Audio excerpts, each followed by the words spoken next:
We've always said we love each other, when at times we could kill each other. And we have always kissed good morning, good night, goodbye. You never know when they're coming back.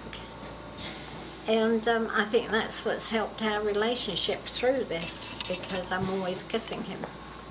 And I'm always washing his face for him, and when he's hot, I take care of him. You do as I do, you're too fine. Fall in and follow me. Are you all set? Right, turn. God.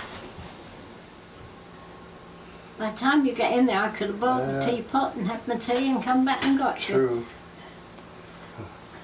Ready? Go right to the corner, Jen. Right to the corner. Put the brakes on. Go a bit further. Right Now put the brakes on. Here? Yes. Okay. Push it down. Push it down. Okay. There you go. Now, going to step to the left. This is where I throw him. Ready? There. Okay. Yeah. That's the what? You have them what? All right? Yeah.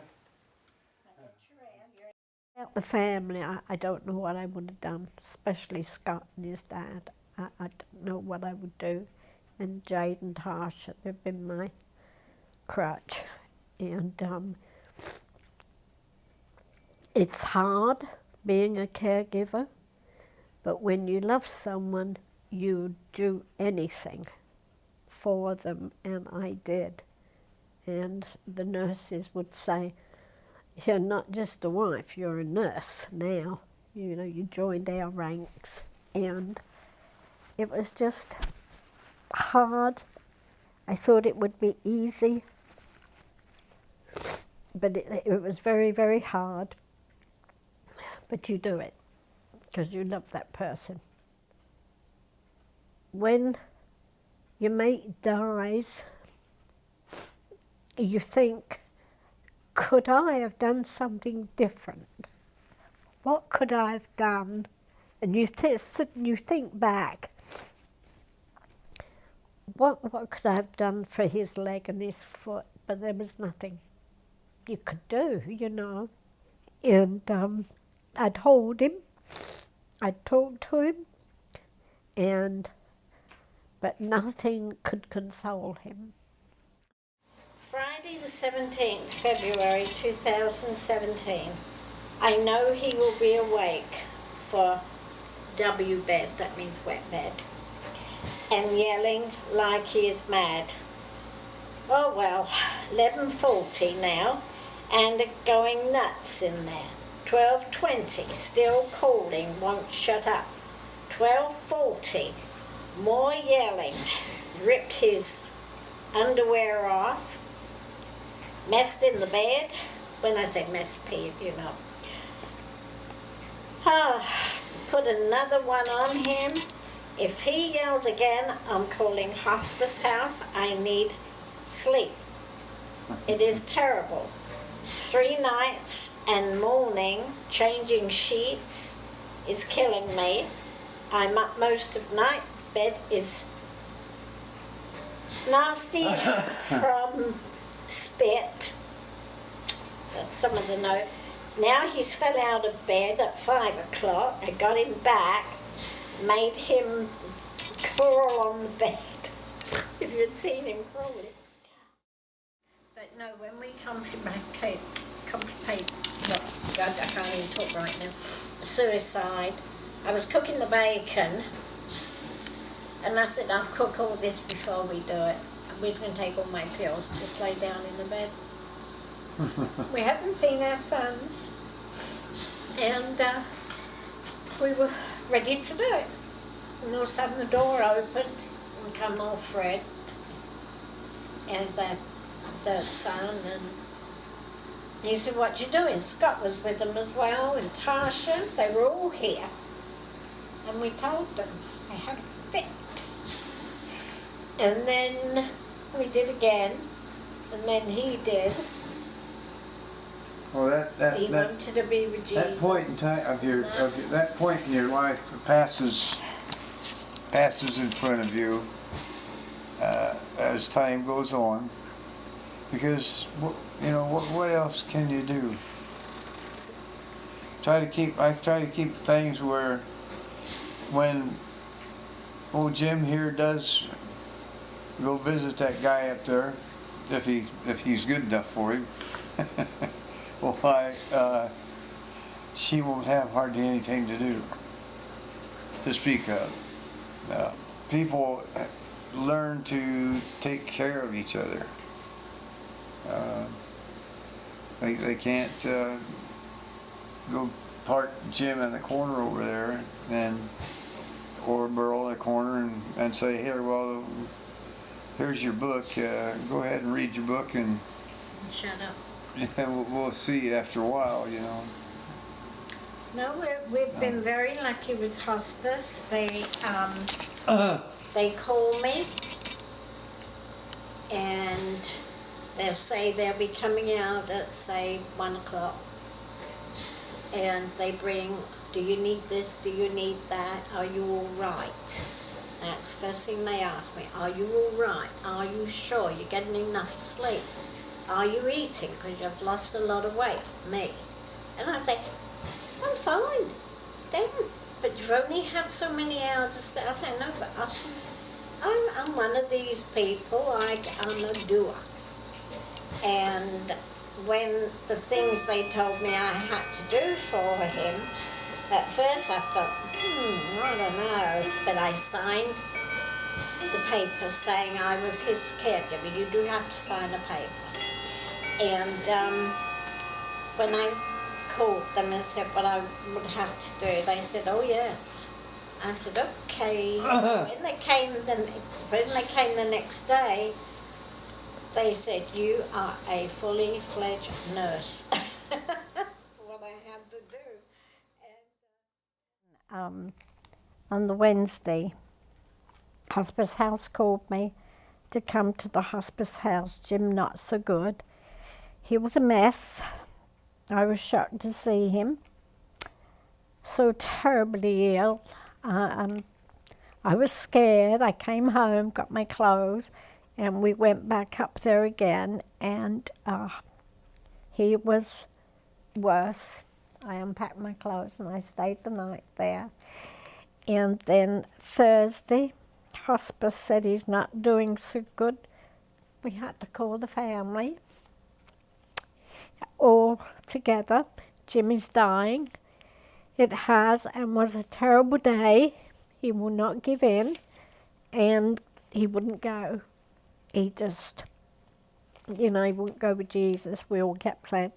And it could take several days. Scott was beside himself. I met him and I with the, and my sons were all there. The whole family were around him. And hospice was in and out, checking him and comforting all of us, weren't they? And hugging me and kissing me. And Friday, he was still with us. Still had not gone, and they kept saying, oh, we should go, But he locked on to Scott. He should have been dead, but he just wouldn't give in.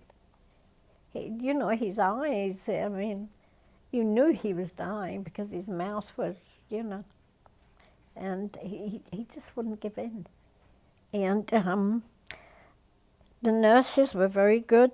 They kept him clean in the night and made him as comfortable as they could. And but he lingered on and on and on and on, and finally he was gone. And I was so glad that we all stayed with him, Before he left, he smiled at Scott and me. With tears in his eyes, he left a loving family. seeing my 4 sons crying was like they were all little boys again. My heart is broken. On the Tuesday and Wednesday, we almost hit 60 years mark of marriage. But his funeral was on his 81st birthday. We had an Irish wake with lots of drink and food, arranged by Julie and Jade. Tasha and Scott had birthday balloons, and everyone put their names and messages on them. And then I can't remember who let them go. We all stood outside and sang happy birthday, and we cheered and laughed and watched them till they disappeared.